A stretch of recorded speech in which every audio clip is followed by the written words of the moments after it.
ನಿರಪರಾಧಿಗಳಾಗ್ತೀವಿ, ಕಳ್ತನ ಮಾಡ್ತೀವಿ. ಇಲ್ಲಿಂದ ಶುರು ಆಗುತ್ತೆ.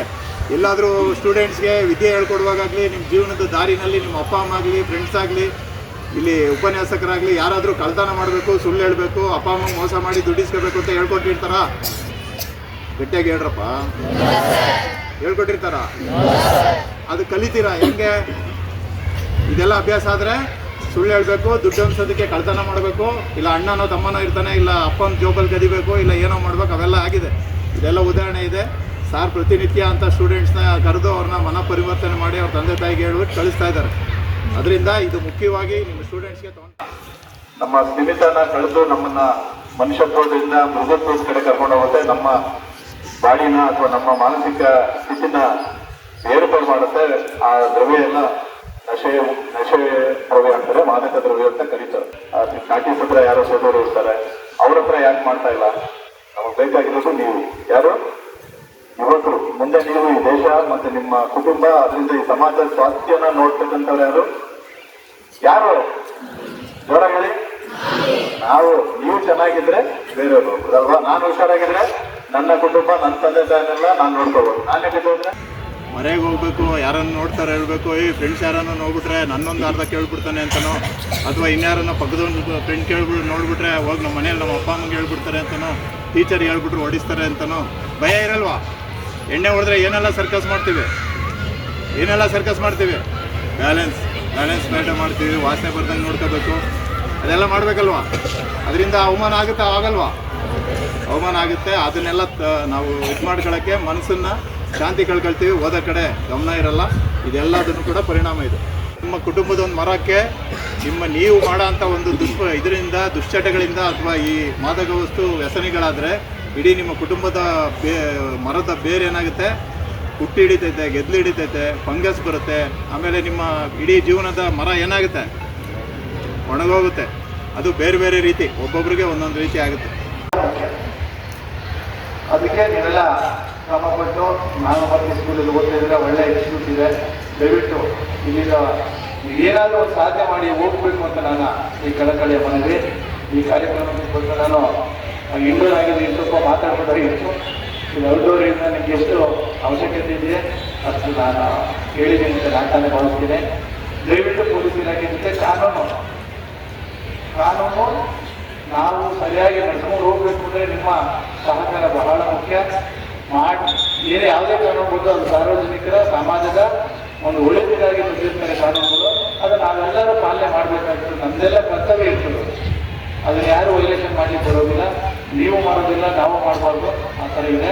ದಯವಿಟ್ಟು ನಮ್ಮ ಜೊತೆ ಪೊಲೀಸ್ ಇಲಾಖೆ ಜೊತೆ ಕೈ ಜೋಡಿಸಿ ಅಂತ ಹೇಳ್ತಾ, ಮರಕ್ಕೆ ಬೇರು ಎಷ್ಟು ಮುಖ್ಯನೋ ಹಾಗೆ ನೀವು ಈ ಸಮಾಜಕ್ಕೆ ಮುಖ್ಯ. ಅದರಿಂದ ನಿಮ್ಮನ್ನ ಇಲ್ಲಿಂದ ನಾವು ತಿದ್ದಿ ಆ ಥರ ಏನಾದರೂ ಇದ್ರೆ ಅದನ್ನ ಬದಲಾಯಿಸ್ಕೊಳ್ಳಿ ಅಂತ ಹೇಳಿ.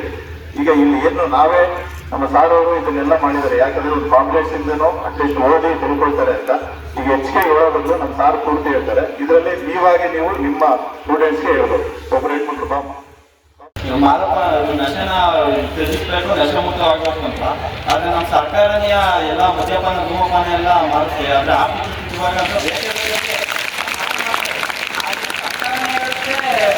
ಬೇಡ ನಶೆಮುಕ್ತ ಮಾಡಬೇಕು ಅಂತ. ಬಟ್ ಸರ್ಕಾರನೇ ಯಾಕೆ ಎಲ್ಲ ಮಾಡುತ್ತೆ ಅನ್ನೋದು ಒಂದು ಪ್ರಶ್ನೆ ಅಲ್ಲದೆ, ಇನ್ನೊಂದೇನು ಪ್ರಶ್ನೆ ಅಂದರೆ ಈ ಜನರನ್ನ ಯಾವ ರೀತಿ ಬದಲಾಯಿಸ್ಬೇಕು ಅಂತ ನನ್ನ ಪ್ರಶ್ನೆ ಏನು ಅಂದರೆ, ಈಗ ಸಿಗರೇಟ್ ಮೇಲೆ ಇರುತ್ತೆ, ಸಿಗರೇಟ್ ಪ್ಯಾಕ್ ಮೇಲೆ ಇರುತ್ತೆ, ಇದರಿಂದ ಆರೋಗ್ಯ ಕೆಟ್ಟದು ಅಂತ ಕೆಟ್ಟ ಮಾಮೂಲಿ ಕ್ಯಾನ್ಸರ್ ಚಿತ್ರದಲ್ಲಿ ಹಾಕಿರ್ತಾರೆ. ಆ ಜನರು ಅದನ್ನ ನೋಡಿ ಅರ್ಥ ಮಾಡ್ಕೊಳ್ಳಲ್ಲ. ಇನ್ನು ನಾವು ಏನಾದರೂ ಅಂದರೆ ಎಲ್ಲ ಫಿಲಮ್ ಎಲ್ಲ ಸ್ಟಾರ್ಟಿಂಗ್ ಮಾಡ್ಬೇಕಾದ್ರೂ ಎಲ್ಲ ಹೇಳ್ತಾರೆ, ಮತ್ತೆ ಅಲ್ಲೇ ಹೇಳ್ತಾರೆ. ಅದು ಇಂಟರ್ವ್ಯೂಗೆ ಬಂದ್ಬಿಟ್ಟು ರಜೆಗಳೇ ಸಿಗರೇಟ್ ಆ ಥರ ಎಲ್ಲ ಕೆಟ್ಟ ಚಟಗಳಿಗೆ ಇದು ಮಾಡ್ತಿರ್ತಾರೆ. ಅಂದರೆ ಯಾವ ರೀತಿ ಅವ್ರನ್ನ ಬದಲಾಯಿಸ್ಬೇಕು ಅಂತ ಅಂದರೆ, ಮೇಲ್ನೋಟಕ್ಕೆ ಅವ್ರನ್ನ ಯಾವ ಬದಲಾಯಿಸೋಕ್ಕಾಗಲ್ಲ, ಆಂತರಿಕವಾಗಿ ಒಳಗಿಂದ ಅವ್ರನ್ನ ಯಾವ ರೀತಿ ಬದಲಾಯಿಸ್ಬೇಕು ಅಂತ ಸ್ವಲ್ಪ ಕೊಟ್ಟಿದೆ. ನೀವು ತಗೋ ಅಂತ ಹೇಳಿಲ್ಲ, ಆಯ್ಕೆ ತಗೊಬಿಟ್ಟಿದ್ದಾರೆ ಸರ್. ಅಂದರೆ ಏನು ಅನ್ಯಕ್ಷರಸ್ಥರಲ್ಲೇ ಇರ್ತಾರೆ, ಅವ್ರಿಗೆಲ್ಲ ಕೆಲಸ ಮಾಡೋದು ಕೂಲಿ ಮಾಡಿರ್ತಾರೆ. ಅವ್ರ ಅಂದರೆ ಆ ಥರ ಚಟಕ್ಕೆ ಎಲ್ಲ ಅಡಿಕ್ಟ್ ಆಗ್ಬಿಟ್ಟಿದೆ. ಅವ್ರನ್ನ ಯಾವ ರೀತಿ ತೆಗಿಬೇಕು ಸರ್, ಆಂತರಿಕವಾಗಿ ಅವ್ರನ್ನ ಯಾವ ರೀತಿ ನಾವು ಚಟದಿಂದ ನಾವು ಮುಕ್ತಗೊಳಿಸ್ಬೇಕು ಅಂತ ನನ್ನ ಪ್ರಶ್ನೆ ಸರ್. ಮೇಲೆ ಹೇಳೋದು ಯಾರು ಕೇಳೋದಲ್ಲ, ಆಂತರಿಕವಾಗಿ ಹೆಂಗೆ ಅವ್ರನ್ನ ಬದಲಾಯಿಸಬೇಕು ಅಂತ. ಇದು ಸ್ವಲ್ಪ ಕಷ್ಟದ ಕೆಲಸ. ನಾವು ಅವ್ರನ್ನ ಬದಲಾಯಿಸೋದಿದೆಯಲ್ಲ, ಅದನ್ನ ಕಡಿಮೆ ಮಾಡ್ಬೋದು ಪರಿಣಾಮ. ಅದ್ರ ಪರಿಣಾಮ ಕಡಿಮೆ ಮಾಡ್ಬೋದು. ಸರ್ಕಾರ ನಾವೆಲ್ಲ ಕ್ರಮ ಕೈಗೊಳ್ತದೆ. ಯಾವ ಈ ಮದ್ಯಪಾನ ಮತ್ತು ನಾವು ಮಾಡ್ತಾ ಇರೋ ಕಾರ್ಯಕ್ರಮಕ್ಕೂ ತುಂಬ ವ್ಯತ್ಯಾಸ ಇದೆ. ನಾವು ಮಾಡ್ತಾ ಇರೋ ಡ್ರಗ್ಸ್ ಇದೇ ಬೇರೆ, ಮದ್ಯಪಾನ ಧೂಮಪಾನನೇ ಬೇರೆ. ಅದು ಆಯ್ಕೆ ಸರ್ಕಾರ ನೀವೇನು ತಗೊಳ್ಳಿ ಅಂತ ಹೇಳ್ತಾ ಇಲ್ಲ. ನಿಮ್ಮ ಕಡೆಗೆ ಡಿಮ್ಯಾಂಡ್ ಇದೆ, ನೀವು ನಾವು ತೊಗೊಳ್ಳಿ ಮಾಡ್ತಿದ್ದೀವಿ ಅಂತ ಹೇಳ್ತದೆ ಸರ್ಕಾರ. ನಾವು ಸರ್ಕಾರ ಆಲೋಚನೆ ಮಾಡಿ ಯಾವ್ದು ಬೇಕು ಯಾವ್ದು ಬೇಡ ಅಂತ ಹೇಳಿ ಅದು ಜಾರಿಗೆ ತಂದಿರ್ತದೆ. ಇದನ್ನ ಜಾರಿಗೆ ತಂದಿಲ್ಲ. ಡ್ರಗ್ಸ್ ಅನ್ನೋದು ಸರ್ಕಾರ ಯಾವುದು ಪರ್ಮಿಟ್ ಮಾಡಿಲ್ಲ. ಬ್ಯಾನ್ ಮಾಡಬೇಕು ಅಂತಲೇ ಸರ್ಕಾರ ಕಷ್ಟಪಡ್ತಾ ಇದೆ. ಮೊದಲು ಹೇಳಿದೆ, ಭಾರತ ಸರ್ಕಾರ, ರಾಜ್ಯ ಸರ್ಕಾರ, ಜಿಲ್ಲಾಡಳಿತ ಮತ್ತು ಪೊಲೀಸ್ ಆಡಳಿತ ಮತ್ತು ಸಾರ್ವಜನಿಕರು ಇಷ್ಟೆಲ್ಲ ಜನ ಸೇರಿ ನಾವೆಲ್ಲ ಇದು ಹೋಗ್ಲಾಡಿಸ್ಬೇಕು ಅನ್ನೋದು. ಈ ಡ್ರಗ್ಸ್ಗೂ ಮತ್ತೆ ಈಗ ಏನು ಮದ್ಯಪಾನ ಧೂಮಪಾನ ತುಂಬ ವ್ಯತ್ಯಾಸ ಇದೆ. ಮದ್ಯಪಾನ ನೀವು ಆಯ್ಕೆಗಳು ನಿಮ್ಗೆ ಬೇಕು, ನೀವು ಮಾಡ್ಕೋಬಾರ್ದು, ಅದು ನಿಮ್ಗೆ ಆಯ್ಕೆಗಳು, ಅದು ಸರ್ಕಾರದಿಂದ ಬರಲ್ಲ. ಮನೆಗೆ ಹೋಗ್ಬೇಕು, ಯಾರನ್ನು ನೋಡ್ತಾರೆ ಹೇಳ್ಬೇಕು, ಈ ಫ್ರೆಂಡ್ಸ್ ಯಾರನ್ನು ನೋಡ್ಬಿಟ್ರೆ ನನ್ನೊಂದು ಅರ್ಧ ಕೇಳ್ಬಿಡ್ತಾನೆ ಅಂತನೋ, ಅಥವಾ ಇನ್ಯಾರನ್ನ ಪಕ್ಕದೊಂದು ಫ್ರೆಂಡ್ ಕೇಳ್ಬಿಟ್ಟು ನೋಡ್ಬಿಟ್ರೆ ಹೋಗಿ ನಮ್ಮ ಮನೇಲಿ ನಮ್ಮ ಅಪ್ಪ ಅಮ್ಮಗೆ ಹೇಳ್ಬಿಡ್ತಾರೆ ಅಂತನೋ, ಟೀಚರ್ ಹೇಳ್ಬಿಟ್ರು ಹೊಡಿಸ್ತಾರೆ ಅಂತನೋ ಭಯ ಇರಲ್ವಾ? ಎಣ್ಣೆ ಹೊಡೆದ್ರೆ ಏನೆಲ್ಲ ಸರ್ಕಸ್ ಮಾಡ್ತೀವಿ, ಬ್ಯಾಲೆನ್ಸ್ ಮೇಂಟೈನ್ ಮಾಡ್ತೀವಿ, ವಾಸನೆ ಬರ್ದಂಗೆ ನೋಡ್ಕೋಬೇಕು, ಅದೆಲ್ಲ ಮಾಡಬೇಕಲ್ವಾ? ಅದರಿಂದ ಅವಮಾನ ಆಗುತ್ತಾ? ಆಗಲ್ವಾ? ಅವಮಾನ ಆಗುತ್ತೆ. ಅದನ್ನೆಲ್ಲ ನಾವು ಇದು ಮಾಡ್ಕೊಳ್ಳೋಕ್ಕೆ ಮನಸ್ಸನ್ನು ಶಾಂತಿ ಕಳ್ಕೊಳ್ತೀವಿ, ಓದೋ ಕಡೆ ಗಮನ ಇರಲ್ಲ. ಇದೆಲ್ಲದನ್ನು ಕೂಡ ಪರಿಣಾಮ ಇದೆ. ಕುಟುಂಬದ ಕಷ್ಟ ಏನೋ ಕಷ್ಟ ಆಗುತ್ತೇನಪ್ಪ. ನೀವೇನೋ ಸಿಗರೇಟ್ ಅಡಿಕ್ಟ್ ಆದರೆ ಅಥವಾ ಎಣ್ಣೆಗೆ ಅಡಿಕ್ಟ್ ಆದರೆ ಕುಟುಂಬಕ್ಕೆ ಏನಾದರೂ ಕಷ್ಟ ಆಗುತ್ತಾ? ಏನು ಕಷ್ಟ ಆಗುತ್ತೆ? ನಾನು ಹೇಳ್ದಲ್ಲ ಆವಾಗಲೇ, ನೀವೆಲ್ಲ ಬೇರುಗಳಿದ್ದಂಗೆ ಅಂತ. ಬೇರುಗಳಿಗೇನೆ ತುಕ್ಕಿ ಹಿಡಿಯುತ್ತೆ, ಬೇರುಗಳಿಗೆ ಗೆದ್ಲು ಹುಳ ಹಿಡಿಯುತ್ತೆ, ಆಮೇಲೆ ಫಂಗಸ್ ರೋಗ ಬರುತ್ತೆ. ಗೊತ್ತಾಯ್ತಲ್ಲ? ಈಗ ನಿಮ್ಮ ಕುಟುಂಬದ ಒಂದು ಮರಕ್ಕೆ ನೀವು ಮಾಡೋ ಅಂಥ ಒಂದು ಇದರಿಂದ ದುಶ್ಚಟಗಳಿಂದ ಅಥವಾ ಈ ಮಾದಕ ವಸ್ತು ವ್ಯಸನಿಗಳಾದರೆ ಇಡೀ ನಿಮ್ಮ ಕುಟುಂಬದ ಮರದ ಬೇರೆ ಏನಾಗುತ್ತೆ, ಹುಟ್ಟಿ ಹಿಡಿತೈತೆ, ಗೆದ್ಲು ಹಿಡಿತೈತೆ, ಫಂಗಸ್ ಬರುತ್ತೆ. ಆಮೇಲೆ ನಿಮ್ಮ ಇಡೀ ಜೀವನದ ಮರ ಏನಾಗುತ್ತೆ, ಒಣಗೋಗುತ್ತೆ. ಅದು ಬೇರೆ ಬೇರೆ ರೀತಿ, ಒಬ್ಬೊಬ್ರಿಗೆ ಒಂದೊಂದು ರೀತಿ ಆಗುತ್ತೆ. ಬೇಕಾದಕ್ಕೆ ಇಲ್ಲ ಬಿಡಿ ಸರ್, ಫ್ರೆಂಡ್ಸ್ಗೆ ಬಾರಮ್ಮ ನೈಟ್ ಹಾಕ್ಸು ಅಂದರೆ ಹಾಕ್ಸ್ತಾನೆ ಸರ್, ಏನು ದುಡ್ಡು ಕೇಳಲ್ಲ ಅಂತಾನೆ. ಇವತ್ತು ಕೇಳಲ್ಲ. ಇವತ್ತೊಂದು ಸಿಗರೇಟ್ ಕೊಟ್ಟಿರೋನು ಅದನ್ನು ಬಡ್ಡಿ ಸಮೇತವಾಗಿ ನಾಳೆ 2 ಸಿಗರೇಟ್ ಕೇಳ್ತಾನೆ. ಅಥವಾ ಇನ್ನೊಂದೇನಾದರೂ ಗಾಂಜಾನೋ ಇನ್ನೊಂದೇನೋ ಇದು ಮಾಡಿದ್ರೆ ಅದಕ್ಕೆ ಬೇಕಾದಂಥ ಹಣ ಹೊಂದಿಸೋದಕ್ಕೆ ನಿಮಗೆ ಬ್ಲ್ಯಾಕ್ ಮೇಲ್ ಮಾಡ್ತಾನೆ. ಹೌದಾ? ಹಾಂ, ಅಪರಾಧಿಗಳಾಗ್ತೀವಿ, ಕಳ್ತನ ಮಾಡ್ತೀವಿ. ಇಲ್ಲಿಂದ ಶುರು ಆಗುತ್ತೆ. ಎಲ್ಲಾದರೂ ಸ್ಟೂಡೆಂಟ್ಸ್ಗೆ ವಿದ್ಯೆ ಹೇಳ್ಕೊಡುವಾಗಲಿ, ನಿಮ್ಮ ಜೀವನದ ದಾರಿನಲ್ಲಿ ನಿಮ್ಮ ಅಪ್ಪ ಅಮ್ಮ ಆಗಲಿ, ಫ್ರೆಂಡ್ಸ್ ಆಗಲಿ, ಇಲ್ಲಿ ಉಪನ್ಯಾಸಕರಾಗಲಿ ಯಾರಾದರೂ ಕಳ್ತನ ಮಾಡಬೇಕು, ಸುಳ್ಳು ಹೇಳಬೇಕು, ಅಪ್ಪ ಅಮ್ಮ ಮೋಸ ಮಾಡಿ ದುಡ್ಡಿಸ್ಕೋಬೇಕು ಅಂತ ಹೇಳ್ಕೊಟ್ಟಿರ್ತಾರ? ಗಟ್ಟಿಯಾಗಿ ಹೇಳ್ರಪ್ಪ.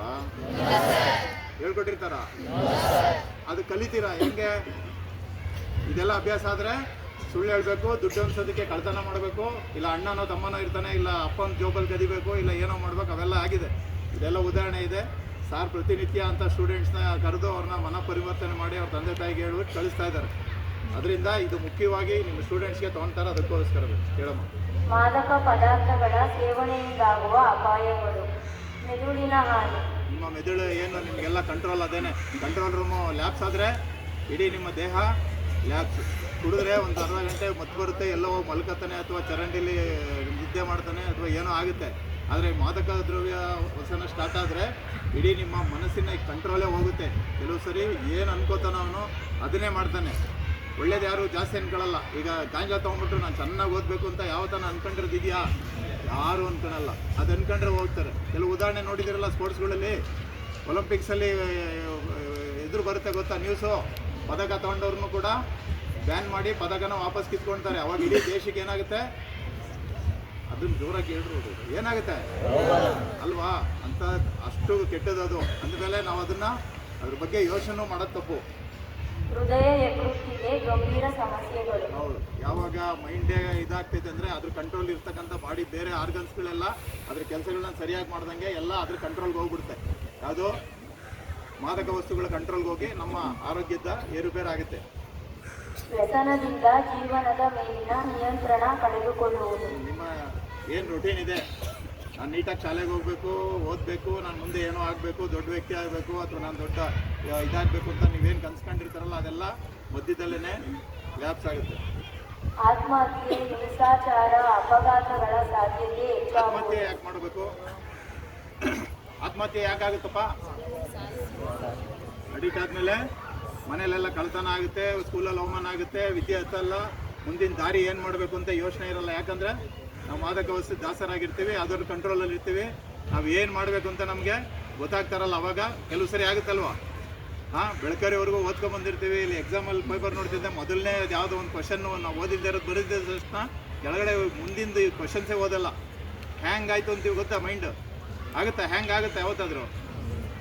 ಹ್ಯಾಂಗ್ ಅನ್ನೋದು ಕಂಪ್ಲೀಟಾಗಿ ಆಗುತ್ತೆ, ಪರ್ಮನೆಂಟಾಗಿ ಆಗುತ್ತೆ. ಅವಾಗ ಬೇರೆ ಯಾವುದೂ ದಾರಿ ಇಲ್ಲ. ಈ ಥರ ಎಲ್ಲ ನೋಡಿರ್ತೀರಲ್ಲ, ಅವ್ನು ಮಾದಕ ವ್ಯಸನೆ ಆಗಿದ್ದ, ಎಣ್ಣೆ ಕುಡಿಸ್ತಲೇ ಮನೇಲಿ ಬೈದ್ರು ಅಂತ ಹೋಗಿ ಹ್ಯಾಂಗ್ ಮಾಡ್ಕೊಂಡ ಅಂತ ಬರುತ್ತೆ.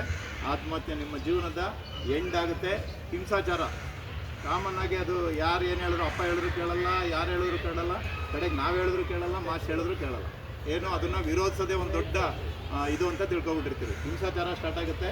ಆಮೇಲೆ ಅಪಘಾತ, ಕಾಮನ್ನಾಗಿ ವೆಹಿಕಲ್ ಗೊತ್ತಲ್ಲ, ಓಡಿಸ್ತೀರ ಆ ಟೈಮಲ್ಲಿ ಅಪಘಾತ ಆಗೋ ಸಾಧ್ಯತೆ ಜಾಸ್ತಿ ಇರುತ್ತೆ. ಪೂರ್ತಿ ಹೇಳಿ. ಸಂಕ್ಷಿಪ್ತವಾಗಿ ಹೇಳುವುದಾದರೆ, ಮಾದಕ ವಸ್ತುಗಳ ಬಳಕೆಯು ವೈಯಕ್ತಿಕ ಜೀವನ, ಕುಟುಂಬ ಮತ್ತು ಸಮಾಜದ ಮೇಲೆ ಬಹುದೊಡ್ಡ ನಕಾರಾತ್ಮಕ ಪರಿಣಾಮಗಳನ್ನು ಉಂಟುಮಾಡುವ ಒಂದು ಗಂಭೀರ ಸಮಸ್ಯೆಯಾಗಿದೆ.